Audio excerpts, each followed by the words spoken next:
rasa saleh ora alim ora usah fatwa. Mau fatwa sing aman-aman, salat wajib, aman fatwa aman. Wadah sing wis jelimet hukum. Misalnya kok ngeten. Ini kisahnya, ono pengurus masjid duwe iku 800 juta. Kalau nanti tanglet, jadi masjid yang Sulawesi itu ono sing duwe kasih yo niku 800 juta. Tanglet kulo pengurusin. Terus itu kalau kadang-kadang mendatangkan pengajian di nyangol bubat nyanggung mubalek boleh ndak? Pengurusnya rada ngalim, tahu sekolah Al-Azhar, ya rada waras. Alim waras, ya waras. Ya kayak kepengen neraka ta swarga. Bingung kok duwe kas 800. Kas lho saldo nih. Kalau menurut hukum disiplin, wakaf lil masjid itu ya milik masjid. Enggak boleh dipakai sanggung mubal. Tapi rata-rata wakaf itu kan orang sing goblok. Pokoknya gue masjid dan yang terkait dengan masjid. Lagi sing mari kena wakaf yang goblok-goblok. Termasuk maslahatnya masjid, nah ono pengajian. Tapi kalau di MUIN jelas wakaf lil masjid itu harus untuk masjid, nggak boleh untuk yang lain. Tapi alhamdulillah, orang wakif-wakif di Indonesia rata-rata iso ngaji. Jadi yang ketika ada pengurus masjid untuk apa? Terserah pengurus, yang penting baik. Jadi kepenak. Jadi akhirnya gue pengajian. Tapi secara ikhtiar, kalau uang masjid itu tidak boleh keluar yang dari ruang masjid. Sehingga dalam bapakok, mungkin cek kalau lagi buat ya ini yang biasa do mengaji. Nah, kalau masjid rusak, terus mau direnovasi itu nggak boleh dikasihkan musola, harus yang sekelas masjid. Yaitu carikan masjid yang butuh. Nggak boleh dalam pandangan mazhab Syafi'i itu nggak boleh wakaf masjid diturunkan. Jadi misalnya barang masjid nggak nganggu, harus dikasihkan sama-sama masjid, nggak boleh musola. Pemenang berdu nggak boleh, karena turun apa? Turun derajat. Tapi di kampung saya pernah bekas masjid itu dikasihkan madrasah. Boleh. Karena tempat ilmu itu masih di atas tempat ibadah. Karena madrasah dengan masjid, ilmu dengan ibadah tinggi mana? Masih tinggi ilmu, masih boleh kalau madrasah. Asal madrasah urip boleh. Ini madrasah mati yo. Nah, makanya ini kan, nah seperti ini. Wong soleh rasa kayang-kayang ini sudah jelimet. Fatwa seperti ini sudah apa? Jelimet. Itu harus orang alim yang mendalami fikih karena ini sudah jelimet. Wong soleh sadar nurut. Ya kalau ngomong ngoten, ya boleh untuk nyangoni mubalek, tapi cari yang wakifnya itu pas goblok. Tapi nak wakifnya wong alim mau jogeman, mereka mesti niatnya itu kanggo. Pernah lagi saya ditanya, ini kisah nyata, ada tamu dari Kudus tanya saya, Gus, kita ini kalau bulan 10 Muharram punya pengajian besar, itu budgetnya 100 juta untuk penyantunan yatim. Ya memang ditulis di situ. Acara penyantunan yatim piatu Malang 10 Suro itu dapat uang 100 juta. Lah ben yang itu nakakno kiai kon pidato. Wong Kudus kan banyak yang alim. Yang tanya ya wong alim, tapi wong alim yang butuh konfirmasi ya. Wong alim sing isih gak pede lah kalau fatwa sendiri. Dan balik ke pesangon piro? 2 juta. Terus yang juga acara konsumsi piro 1 juta, berarti 3 juta. Boleh enggak? Tak takoi terus. Kowe jenis wong alim sing hati-hati apa sing ngawur? Hati-hati. Ora oleh. Yang nyumbang yatim piatu itu meskipun Muhammadiyah atau PKS atau Wahabi disebut yatim piatu itu pasti mudah nyumbang. Gampang ikhlas ya. Karena yatim piatu itu mujma' alaih, wong mesti iba. Disebut yatim piatu itu orang kan iba. Sing anakno NU lah wong PKS yo nyumbang, wong Wahabi yo nyumbang. Tapi nek disebut mubalek, ngerti mubalek ke NU. Oh, sing PKS ras itu nyumbang, sing Wahabi ras itu. Ayo jajal misalnya ada pengajian sing pidato Pak Sukino apa kok nyumbang. Sing pengajian sing pidato Pak Marzuki Mustamar apa prompai Pak Sukino nyumbang, ayo jawab. Artinya disebut pengajian tuh balik wis lah sing misalnya pidato rugen aku mau nyumbang. Udah itu jatuh barang. Artinya gini, orang gampang nyumbang tuh karena disebut yatim piatu. Tapi kalau pengajian orang mesti ono wong medhit tak takoki. Nak yatim piatu nyumbang nanti 1 juta. Nak pengajian tak mau 100.000. Tak takoki. Kenapa Mbah nak yatim piatu kok lomo 1 juta? Nak pengajian 100.000. Kadang kiai ngomong tok, nak yatim karuan. Artinya gini, 100 juta terkumpul muda itu faktornya karena menjual dan memang resmi, memang acaranya yatim. Cuma pengaji, kata-kata si tadi panit ben yang pas penyerahan kono pengaji. Entek 3 juta aja nih mau sidik. Ya tak jawab nak kue ikhtiar ya ojo. Sing teko saya itu di saya ada orang 8. Bawa mobil 2 atau 3 orang ya kaya semua. Jadi aku nggak alasan ngamuk. Cara sing teko rugen ra iso ngomong. Karo dene lek jiko iku wong sugih dhewe 3 juta iku jupukno sumbangan yatim piatu. Susah ya opo sik urunan 3 juta di luar jatah yatim. Kaji-kaji kandhani nggo pengajian urunan dhewe wong 10 tapi dia Gus siap.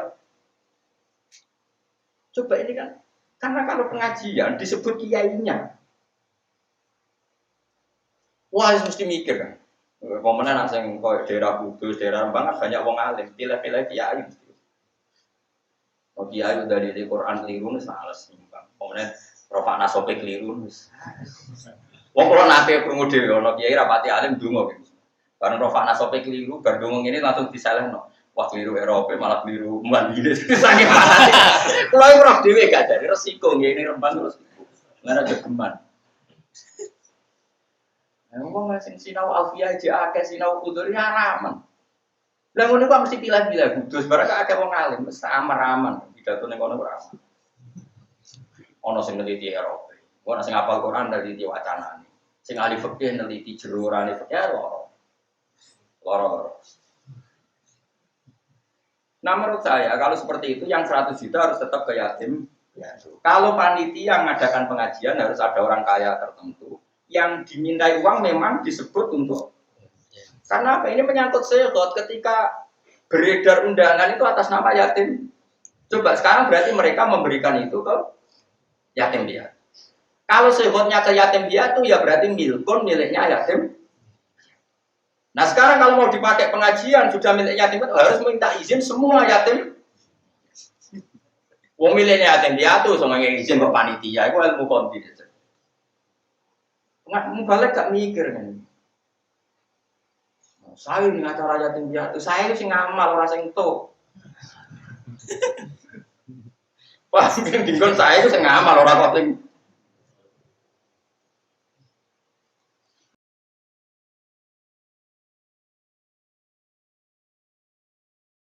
Mana yang apa sih biasa ngaji aku, nabi pidato mikir. Nah, acara yatim piatu, boten nih. Tekor tapi pidato tapi tak berapa tompo. Atau tak kok ipan ini artono. Karena dijawab, gak atau subakan itu kalau deket sampai itu gak jeneng aku tuh astagfir wong. Karena aku pengen soleh ya Allah. Tapi nak ke soleh ada duit.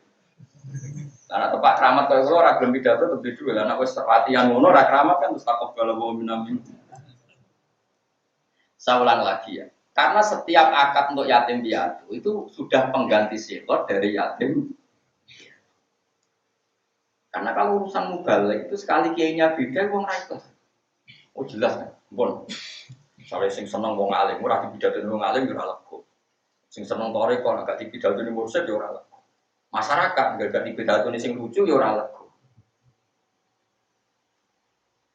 Saja apa wis wong paling alim se Indonesia, mubalik mubalik sing lucu. Cara masyarakat yo milih sing lucu. Berarti dia nyumbang demi wong lucu. Barang pengen teko wong alim duit nangis tok, apa pidatone nangis tok. Kalau kalian ini malah gitu. Terus menurut semua tradisi ulama, sihot itu tergantikan oleh lisanul hal. Dia tergantikan oleh sehingga orang yang menyalonkan jadi lurah dan dia soleh karena menghambat lajunya orang dolim jadi lurah. Iku ya jenenge nahi. Paham ya? Jadi ini penting, mulanya wonten ayat waqtamiru bainakum bima. Usahakan kebaikan itu menjadi urusan kalian bersama. Bentuknya ora kudu sehot, kamu merintahkan sana. Saya wong nyongkone gak naji mungkar itu bentuknya apa? Bentuknya apa? Sehot. Nggih boten. Nggih to nggih, misale wonten Alexis ya. Ya ora usah sehot kok koran parane aja zina, aja ngene ora usah. Ya nek enak kuwasa dadi gubernur ngetokno perda selesai. Isine cabut. Apa? Berarti kowe menangno wong sing iso ngilangi prostitusi yo padha karo menangno kesale. Nah, itu semua sumbangan Anda ora napa su. Mengane kena nyalahno bupati atau gubernur, tak kono sing musuh wae, nak musuhe saleh atok leren. Nak musuh dolem enak kok nyuap-nyuap ra sida. Ora sida napa? Nyuap, mergo kowe menegakkan kebenaran. Malah didalili ar-rasi wal murtasi. Ngaji rakaat tanggal. Ini pulau bulan kali ini. Karena kalau kita begini terus, nanti kompetisi kita dengan orang fasik itu kalah. Dan itu masalah besar bagi umat ke depan. Malah kalau ini pas mucal teng Kudus, derenge mucal kalau sinau di Anatul Thalibin dan sinau kitab Qalyubi itu di antara haram itu begini. Mereka nonton bab tidak boleh menjual ayam pada pembeli yang nanti dipakai sabung ayam. Tidak boleh menjual minyak kepada orang kafir yang nanti dipakai minyak berhala. Dia mencontohkan sekian. Termasuk yang dicontohkan kitab Qalyubi begini. Tidak boleh kamu memegang satu jabatan, wadifah. Misalnya kamu soleh atau alim. Kemudian kamu keluar dari wadifah itu, sementara kamu tahu pengganti Anda adalah orang yang tidak baik. Misalnya saya ini merasa bisa baca tafsir Jalalain secara baik dan benar. Nggak boleh saya mengundurkan diri kalau tahu nanti penggantinya saya itu di bawah saya. Kalau umat bisa mendapat yang terbaik, kenapa mendapat yang buruk? Gitu. Misalnya aku mau coba bener lamtaro rani ngali sopo marah gaman ing gede atau diganti lamtar diman. Lamtaro gaman diwaca lamtar diman. Gula ini kamus nganti mati ora ono. Jadi ning bab itu ono lafat walam taro lan ora ningali sapa mar'ah gaman ing gede. Ini macane walam tardiman. Terus takok Gus lamtar diman maknane opo? Tak goleki kamus teng pundi mawon boten enten ya itu tidak boleh. Makanya kenapa banyak orang alim yang kalau sekali baca itu istiqomah. Karena tadi selain istiqomah wajib, itu enggak boleh umat mendapat pengganti yang lebih apa? Buruk. Karena tadi nanti repot.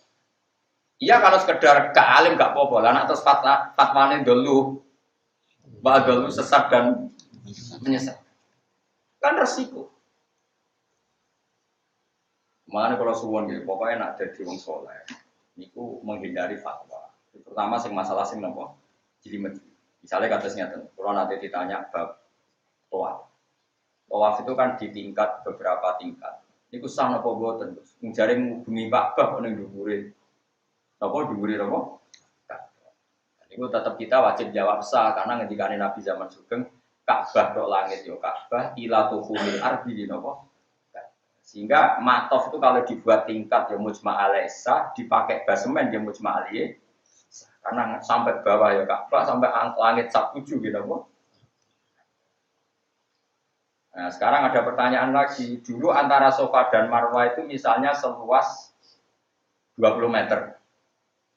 Dan Nabi ngendikan yang namanya sa'i itu antara Safa dan Marwah. Berarti diameter luasnya sekitar 20 meter. Sekarang pemerintahan Arab Saudi memperluas matof sampai 25 meter atau 30 meter itu sah enggak? Kalau seperti ini harus orang alim karena bilang tidak sah itu nyatanya ya memang kebutuhan harus apa? Diperluas.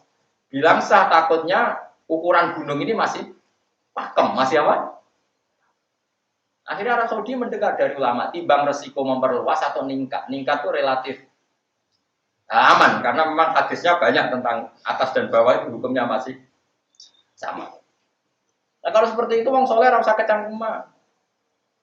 Kadang-kadang kecangkeman itu foto-foto ibadah kok dilarang. Dilarang ya demenan yo wah ya repot ngono. Ibadah ya ada aturan, ada apa? Terus khasnya orang alim lagi misalnya gini. Wong nak tawaf ning Ka'bah kesunatane menjauh dari Ka'bah.